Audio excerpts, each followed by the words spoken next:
We're at the middle of the year, and here are my top favorite books of 2025. Hi, my name's Katie, and welcome to Katie Reads Everything. Today is Father's Day, and I just got off the phone with my dad. My dad just turned 79 years old, and he's a cute little old guy who doesn't really go out and do a whole lot. He lives with my brother, and my dad subscribes to my YouTube channel. Every time we talk on the phone, he says, "What's the name of that YouTube thing that you have going on, Kate?" And I tell him, and he's like, "That's right. You know, I did the thing to be able to watch those videos." And I'm like, "Yeah, Dad, I know you did." He's like, "But I always forget what it's called, and I can't find it." He's like, "But I'm gonna go look at it right now." And I was like, it's been a minute since I posted a video." And he was like, "Oh," I said, "I know, I need to do better about posting. I need to get back on my weekly routine of posting my YouTube videos." So here we are, we're creating a YouTube video talking about the 5 horror books that I have loved so far this year. I belong to a book club on Discord. The question of the day was, what is your favorite book so far this year? And I was like, 1? I've read 90 books so far this year. About a quarter of that is audiobooks, a quarter of that would be digital books, and about half are physical books. And I was like, I can't decide on one. Like, that's hard. And I kept going back and forth between 2 books, but then I would think about these other 3 books, and I was like, these 5 are in my top 5, but I can put them in an order, but the last 2 could totally be interchangeable. So let's talk about them. Guillotine by Delilah S. Dawson. I purely bought this book because I've seen people talk about it. Some mutuals of mine talk about it.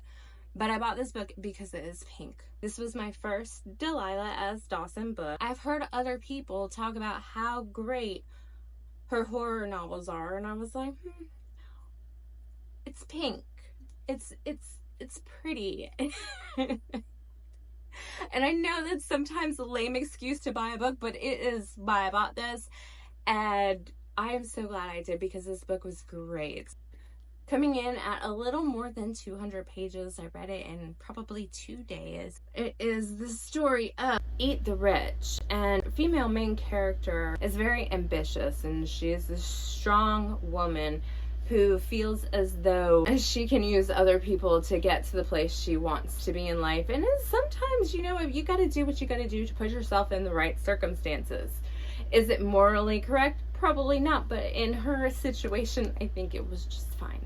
And in that process, she ends up on this family vacation with her significant other's family, and they're very wealthy, and they have basically their own private island. Some stuff happens. I don't want to get too far into detail with this because this is a short book, and I don't want to give anything away, but yeah, I definitely think it's worth a read. It's one of my favorites of this year. Number 5, we'll give them numbers, but it could be 4 and maybe even 3 at different points. It depends on when you ask me about it, but I think about it quite often. My next book might be a little bit controversial. I've heard mixed reviews about this book, and while reading is subjective, I think if you didn't love this book, you're wrong. The Unworthy by Augustina Bazterrica. I'm mostly joking when I say that. This book is a dystopian novel set in the future after an apocalypse. The setting is a convent. While it's not The Handmaid's Tale, you could see how it could be a distant relative. And while it's not Hunger Games, again, it could be a distant relative of the Hunger Games. It's definitely an adult sapphic dystopian book. I love sapphic novels. And horror just happens to be one of my favorite genres. So if you make it a sapphic horror novel, there's a good chance that it's going to be one of my favorite books. And this one is definitely there. Again, not a very long book. I really enjoyed her other book, Tender as the Flesh, as well. But I like this one more. And I know that's unpopular because a lot of people are like, I mean, it was okay, but I like Tender as the Flesh a lot more. I was expecting it to be different. But this, for me, resonated. I could feel the emotions. The vagueness of the book and maybe not all of the description made it quite a bit more eerie to me. And I love the way Augustina writes. I'm going to buy and read everything she writes forever. Which brings me to the next book, Bloom by Delilah S. Dawson. Because I loved Guillotine so much, I had to get this, right? This is the one that I heard everybody talking about. It is a sapphic horror novel. This is a sapphic horror novel with cottagecore aesthetic. And while I have no aesthetic, if I did have an aesthetic, it would be cottagecore. But I spend all my money on books instead of buying, and Penny's expensive too, instead of buying things for my house. But anyways, this is the story of a teacher who changes her life by moving, and she starts going to this farmer's market because she becomes obsessed with this one booth because of the woman who runs it. And the woman happens to make the most delicious cupcakes. And I promise you, after you read this book, you will never look at cupcakes the same ever again. If you haven't read this, and out of all of the books that I talk about today, and you like sapphic horror or you like horror, this one right here. I begged for this arc. I'm not even gonna lie to y'all. I arc read for Tor when I saw that When the Wolf Comes Home by Nat Cassidy was on the list for arcs. Not only did I check off that and submit my request, but I also emailed the publicist and was like, listen, I would read his grocery list. Like, I am his ideal reader. You want to send me this arc? Please, please, please.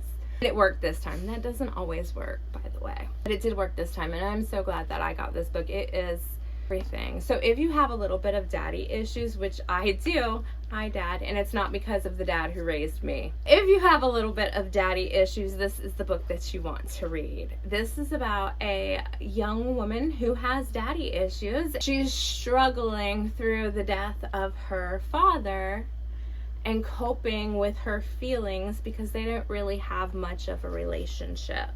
And then something horrific happens at her job, and on her way home to her apartment, she comes across a young boy who is running from his crazy father, which leads them on this immensely horrific trail.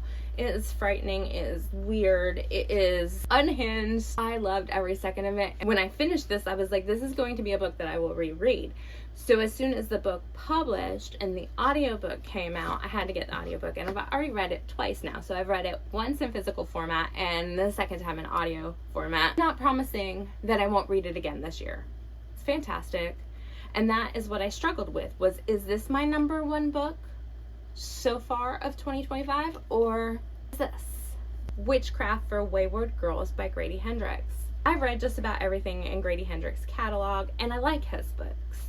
They're entertaining. He has a sarcastic humor. It sits mostly like, it gives me spoof horror vibes, like Scary Movie, stuff like that, where it makes me chuckle. Sometimes it's a little spooky, but it's not something that you take super serious. I like how a lot of his books have like 80s or 90s nostalgia to them. The reason why I love this book so much is it is completely different than anything else I've read by him. This was not what I was expecting.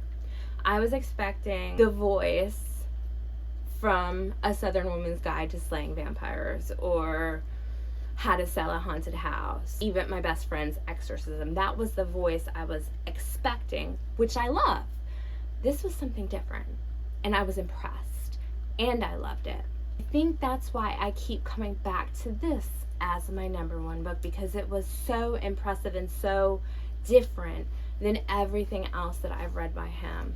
I also think it takes an exceptional man to take the time to write a female character's perception and feelings while being pregnant and giving birth.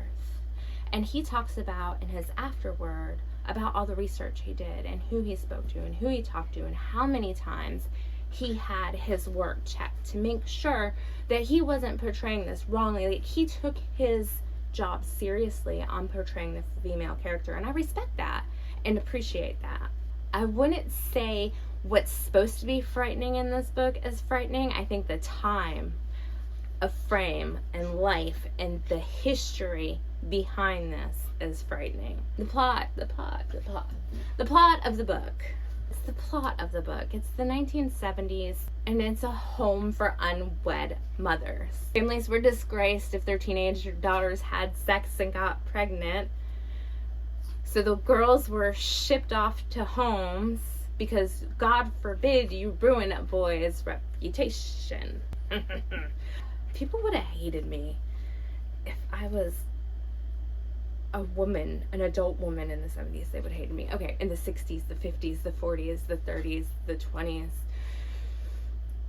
Yeah, okay, but anyways, back to the story. So they were shipped off to these homes where they were mostly cared for, sort of, kind of, used as laborers, fed, taught Christian values. Sometimes they were sent to religious homes for unwed mothers. But this one just happened to be a house ran by a woman who took the house over for her father after he passed away. Not particularly a lovely lady. Not at all. And the girls that are in the house are trying to do the right thing and trying to accept their role in life, except for a couple maybe little rebellious girls.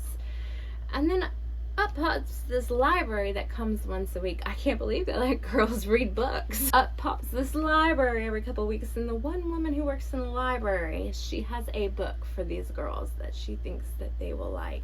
They can't show it to the woman who runs the house. They have to hide it. And in that, they kind of make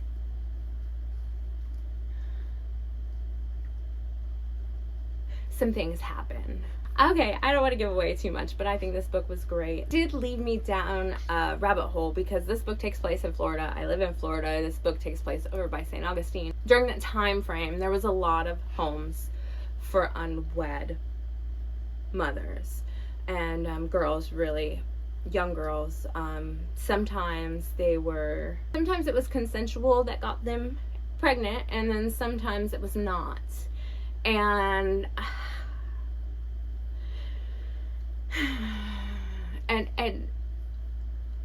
frankly, history has a way of really pissing me off.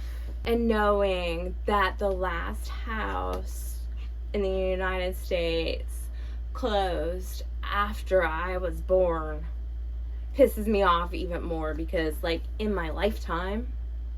But then you also have to think about it, like, my mom was like the first generation of women that could buy property or have a bank account or a credit card in their name without having their dad or their husband, depending on whether they were married, sign for it. So yeah, but that's a whole nother story. I mean, but if you notice, we have my books tend to lead to powerful women overcoming the patriarchy or overcoming something that is trying to hold them back. And those are always my favorite books, because I think for a long time, certain populations of people, whether it be women, marginalized people, are held back too often by powers to be. So I love to read a book where people can recognize their power and stand up and do something about it. And it takes a village, right? It takes a group of people to do that. So remember when you're reading about the resistance and you're rooting for the resistance in the book, in real life, it's usually the resistance that you should be rooting for and participating in as well. Have a good day, y'all. Bye.